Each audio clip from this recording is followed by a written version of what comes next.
Hey there, global university students. I'm going to talk about some physics towards the end of this because I'm always being very platonic about the concentric hierarchy, which is this way of dealing with polyhedra that I always talk about on this channel. And you've seen this poster before if you've hung out here, and if you haven't, it's just a pretty logical, straightforward way of accounting for volume, which is its own sort of topic in solid geometry. And the only difference here is how we're treating the tetrahedron, you could say. And the volume formula that we're using on the left, pioneered by Gerald de Jong, it looks similar to some of these others you'll find in the books, but this one natively returns what I'll call IVM volume. And then if you want the corresponding XYZ volume, well, there's a discussion there. We do one over a constant will give you the exchange rate basically to this other currency, the one that we're more familiar with unit volume cube as opposed to unit volume tetrahedron. So an application of this kind of coding is, how about we just dissect the cube for fun? And you'll probably recognize another picture I go to a lot. Just ignore for now the edge lengths and picture this being the cube with this internal regular tetrahedron and then bonded to each of its four faces, right? Tetra means four, is a kind of identical, flipped in different ways, really just the same 1/8 of an octahedron glued on.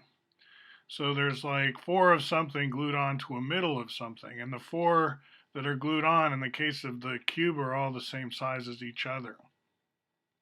So I'm kind of taking advantage of knowing those edge lengths now. So if this is 1 instead of 2, divide everything through by 2, then the edge will be second root of 2 over 2. And so to finish this part of the video, all I'm doing here on the right is the output, is creating two tetrahedrons with those dimensions that I just mentioned.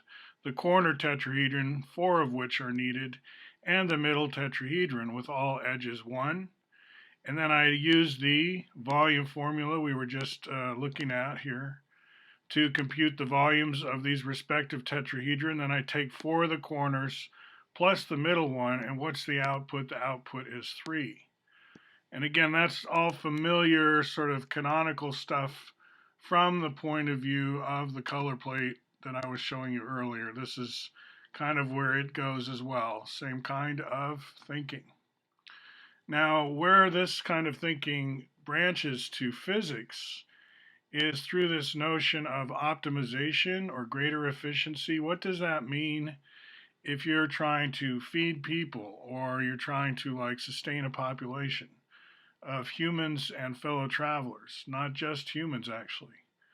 There's a lot going on and you have to learn a lot, and you're born kind of empty-headed in some ways. I'm not a tabula rasa proponent. I'm just saying you have the opportunity to have learned from your ancestors at every point. Every time you're born, or if you say every time someone is born, they have the opportunity to benefit from hindsight and greater hindsight.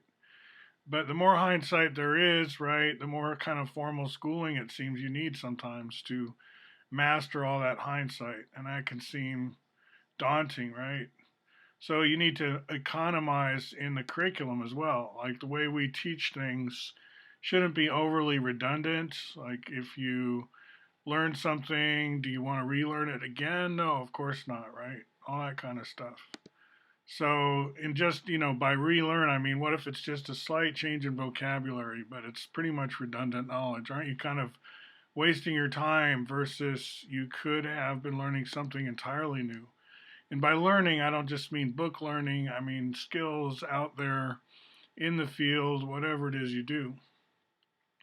So, I think my question really is around that of telos. Is there sort of, as some posit, a kind of desire to get smarter about how we take care of ourselves on planet Earth? And do we feel that internally as a kind of aesthetic sense? I could hesitantly call it an ethical sense, a moral sense, but let's just say aesthetic sense. An elegant solution is with respect to specific goals and specific inputs.